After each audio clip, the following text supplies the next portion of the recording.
Okay, a little bit of a change from our Hillforts episodes. It was incredibly satisfying to get those out, but it will be nice to get a break from referencing everything. We're soft kicking off a series, which I think we're going to call The Grey Days, unless I come up with something better. Not the most inspiring name, I know, but we'll explain as we go. And intro.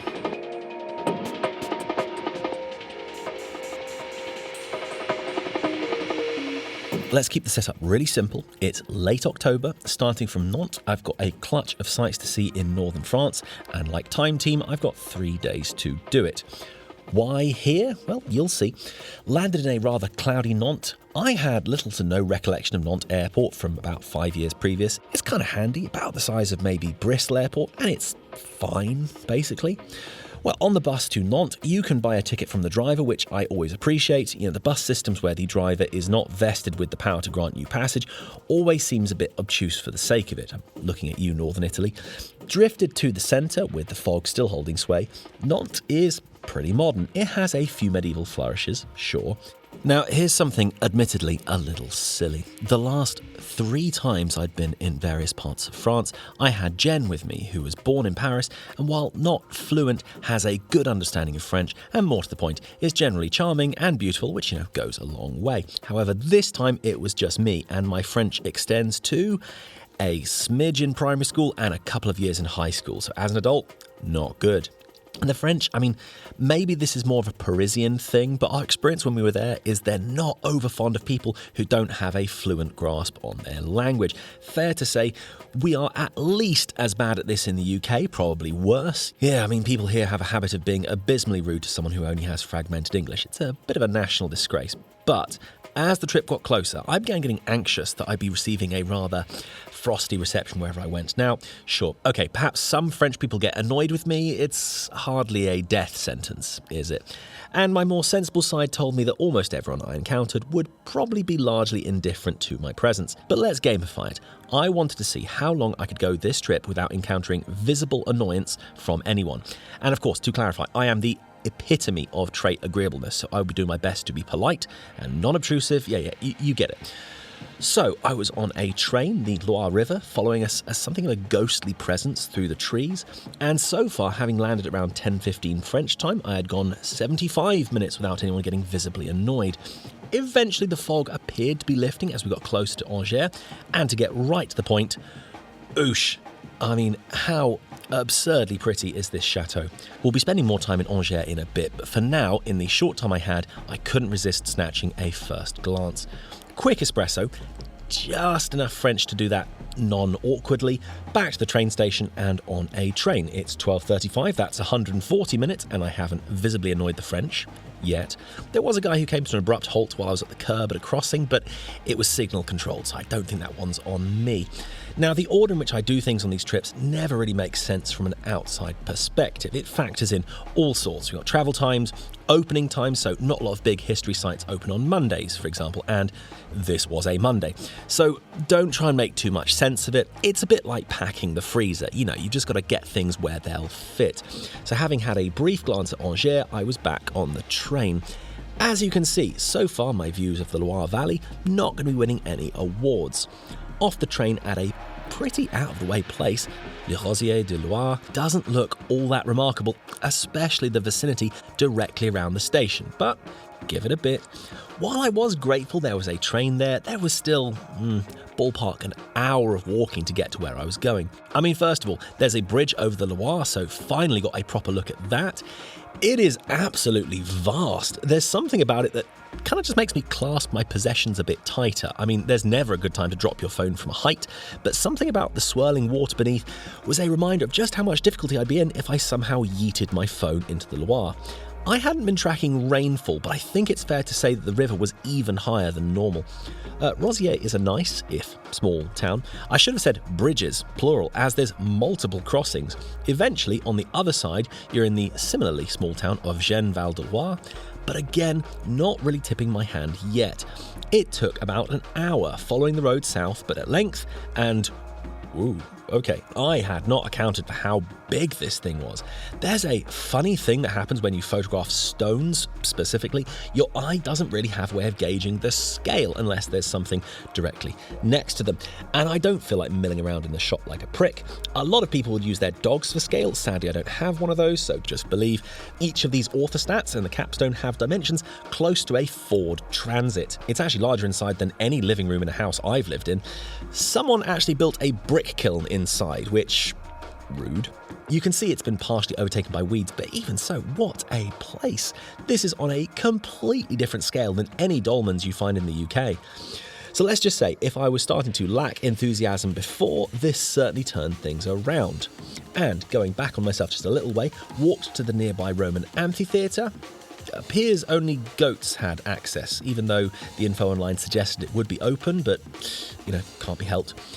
Kept walking. It was a not inconsiderable distance. It was becoming apparent from my surroundings that I'd brought my feet to a bike party. Yeah, it seems there's quite a cycling culture and an expectation of tourists, which tracks. I've heard the Loire Valley spoken positively in passing as a tourist spot, but it hadn't really occurred to me that it was such a big fixture here.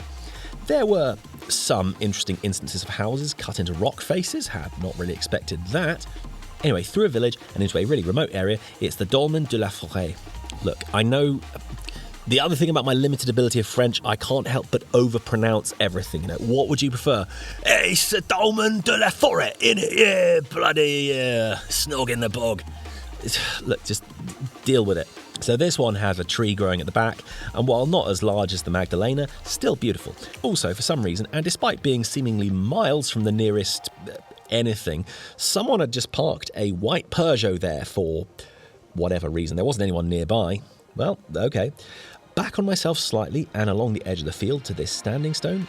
Again, maybe it's not apparent from the pics that this is at least twice my height. Then, following the loose trail through the field, round to the Dolmen de la Pagerie, this was the most overgrown, but still absolutely huge. About the height and footprint of a modest-sized bus. So these were pretty incredible. In case you're wondering, this was scarcely 6 months to me passing my driving test, so no one would have given me a hire car at this point. Yes, there is a huge number in this sort of 20-mile radius. Looks like we're just going to have to go back. Oh no, anything but that. Oh well. So, this was a long walk, though it was partly sponsored by this strong beer, which provided the zeal I may have initially lacked. It was also incredibly rewarding. It's hard to describe exactly, but something about making your own way, largely unencumbered, and seeing these ancient places. It's about 5 hours of walking in the end. And a sizable return walk for which I had to get a move on, but back to the station and back to Angers.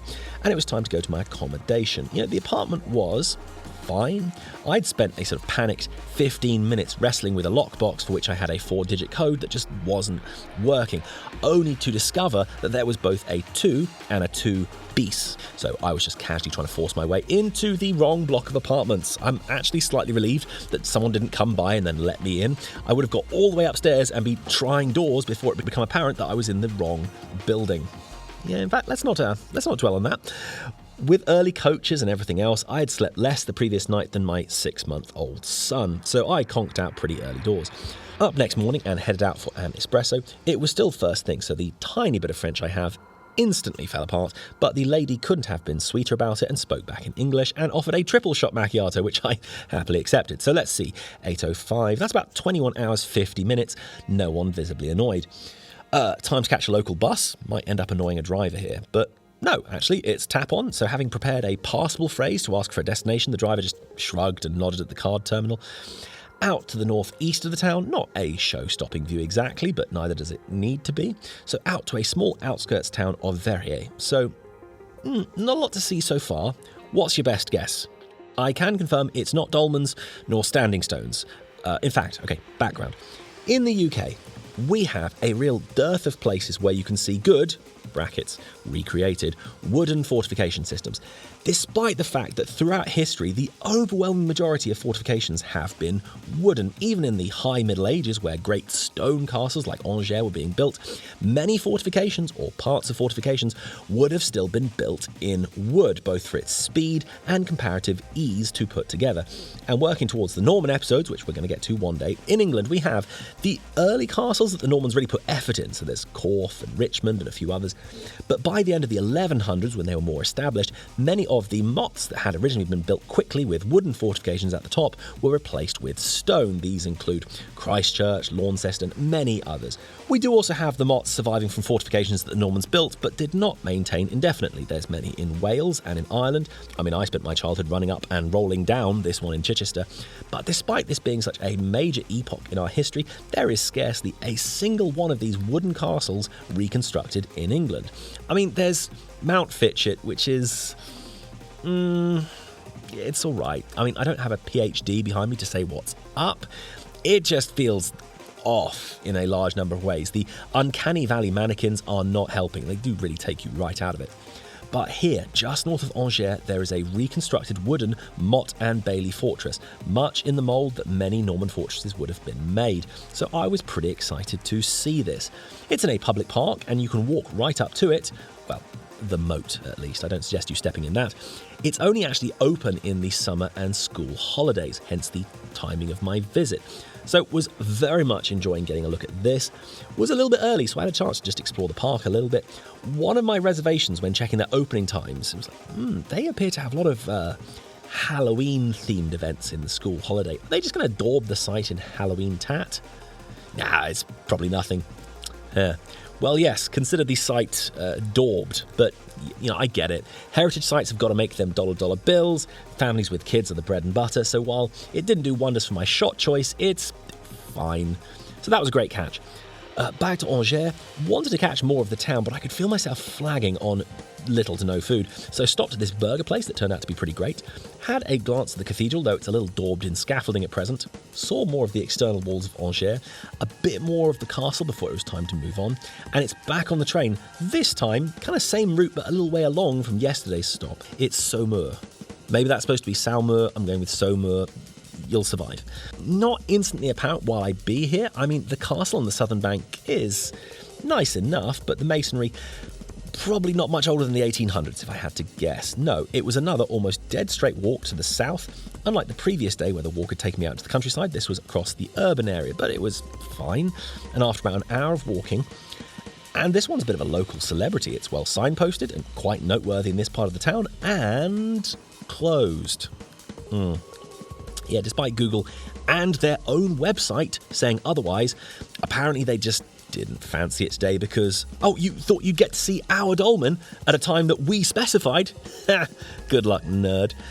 You can raise a camera above the surprisingly aggressive gate and get a look, which I did, so I did get to see it. Mostly. So much for the walk, though. I hadn't checked the reviews in depth, but many people describing the exact same thing up to and including the walk. Nice to know I'm not the only one, at least. Suggestions that this should not be in private hands, which, yeah, that seems legit. I mean, I would not want to have a megalithic site that I had to unlock, lock, and manage every day in perpetuity. That seems like something you want to hand off to a heritage organisation. So, back across town, my feet were being far less cooperative than they were the previous day. Quick espresso. Any shop or cafe I went in clocked pretty much immediately that I was English and flicked into English without comment. And everyone was very gracious, so no one seemed bothered, and it's 3:25. That's about 29 hours and 10 minutes of non-annoyance. Back to the station then. Despite the distance being not that considerable on paper, the train network does not link up especially well. So it's a rather circuitous 2 hours to get from Saumur to Tours, and then from Tours to Chinon. A detour of 127 kilometres instead of the 33 kilometres it would have been by road, but in the absence of a bus line. Was staying in a hotel. It was pretty inexpensive and the staff were genuinely lovely. Night having fallen, I was at a bit of a loose end. Eventually opted to head into town. Not a lot I could film, but the castle was lit up just enough to get a shot of it. Well, I rose with the light next morning and took a bit of a walk around, but I'd hit a snag. Sure enough, it was kind of foggy, which is nice for certain shots, a bit moody, but not great if you need to catch something more than maybe 100 yards away. And while I had got some pretty nice moody shots of the town in the early morning, the castle, it was just about discernible despite the atmospheric conditions. Coffee was also in short supply. Years ago, when we were doing Brittany episodes, I mentioned there's not much of a getting up early culture in France, and this is doubly true in its medium to small towns. Despite being past 8 o'clock, there was very little on offer in Chinon.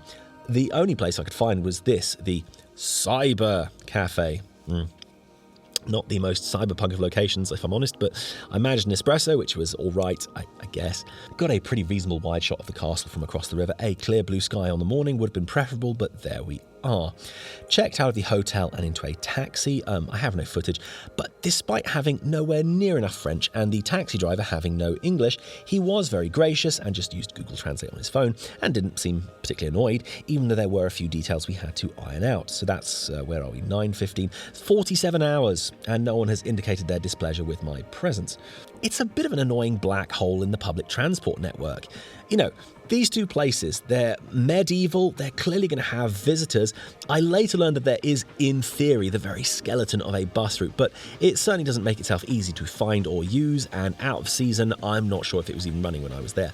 So I had to get a taxi from Chinon to Fontevraud. Now, if you're a bit of a history buff, you may already know the significance of this place, but for the rest of you, this is an abbey that was a real powerhouse in the medieval era, particularly when the Angevins were on the throne of England. We'll get to that. But having arrived in what is otherwise a pretty small town, I was still running into problems with the fog. There should have been a wide shot of the abbey here, across these fields, but it has very high walls thanks to its spell as a prison following the French Revolution. You know, a bit of a odd swerve for a monastic site. I mean, it's so vast, I guess it's sort of made sense, I don't know. In recent times, they've gone to great lengths to restore it close to its medieval look. There's a lot to potentially cover here, and I'm not going to do it all in this episode. My first stop was in the Abbey Church, and this has quite the claim to fame. This is the burial site of both Henry II. You might not know of him if English history isn't your thing, but he was a hugely influential monarch in the 1100s, the first of the Plantagenets, and his son, well, at least one of them, Richard I, known to history as Richard the Lionheart. I probably don't need to introduce him to you. As well as Eleanor of Aquitaine, also a hugely significant figure of the period, and also Isabella of Angoulême. I'm not going to go through the site exhaustively. It's a curious blend of Romanesque with much more modern, kind of as you'd expect from a medieval site transformed into an early modern prison and back again. The kitchen was really something, both inside and out. Of course, there's a lot to see as you go around the site. More to the point, having spent 6+ years photographing ruined abbeys in Britain, left in their current state by Henry VIII, seeing an abbey in a similar shape to a monastic site at its height was really exciting. Oh, and by the way, the staff couldn't possibly have been more friendly if they tried. Incredibly pleasant and helpful. So, headed out of the village, out into the countryside. Had something I was aiming for. Well, it's quite nice around here. It's definitely spoiled by the crisscross of power lines heading in several directions. Bit of an odd duck of a sight, really. I mean, it's signposted, so yeah, while you can just about make out the huge capstone, there's clearly more going on.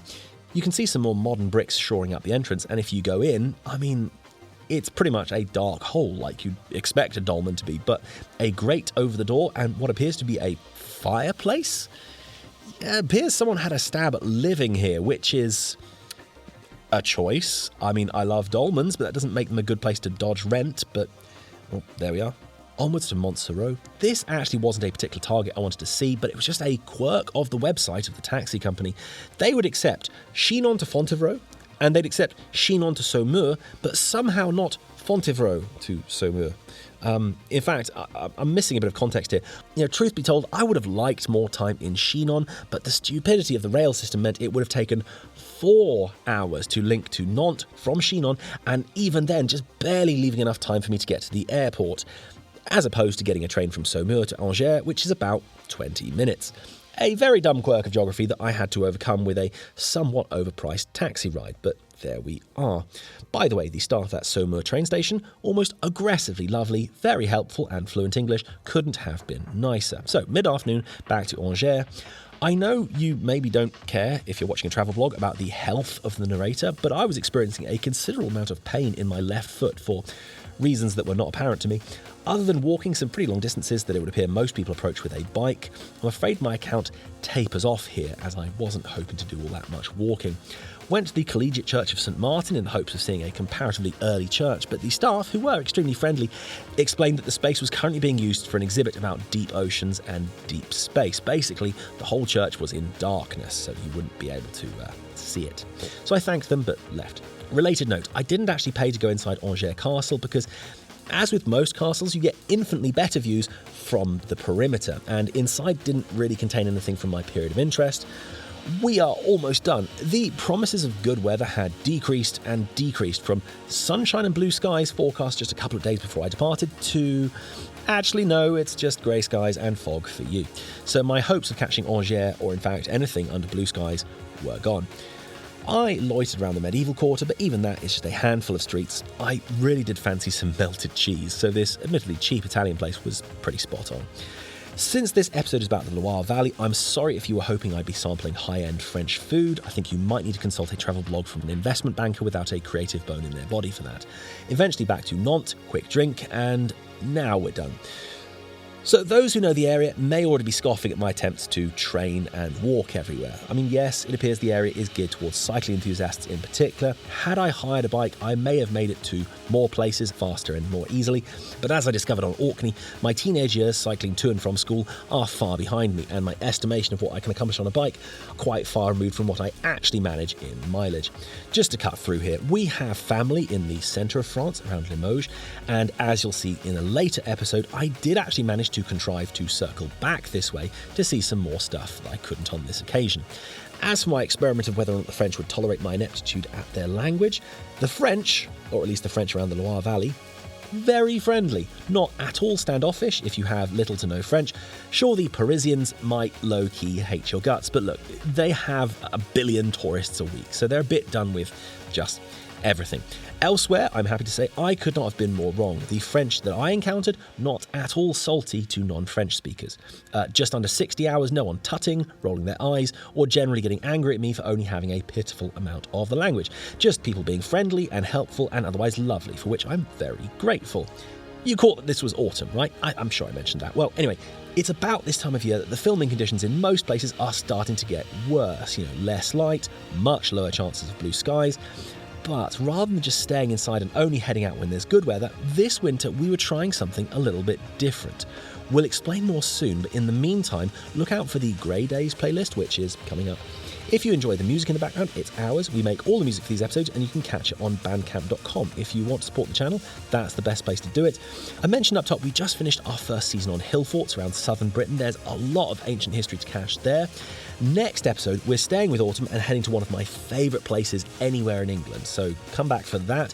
If you follow us on Blue Sky, we're updating a lot more regularly there. These episodes take average 20 to 30 hours to make each. So yeah, you can see what we're doing on a more week-to-week basis on Blue Sky. Otherwise, we'll catch you very soon.